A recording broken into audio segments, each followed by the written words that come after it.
Peppo brutto e non mi grossa chiatta, che per scommessa si tira mangiare. 3 chili maccarone, un prosciutto, 39 e 10 chili baccalà.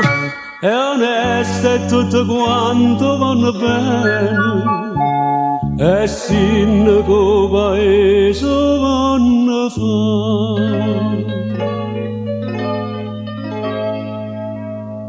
Mai si dice no, mai si dice no, a gente sto paese mica pensarà, perché la fama soia sa che si tira fa, sa quanta vacca e pecore è buona si mangia, ma no, perché ti sbagli tu sinne che ne fa, ma quanto è buono, tu che ti puoi mangiare, rispetto a tanta sinne che ci sono state.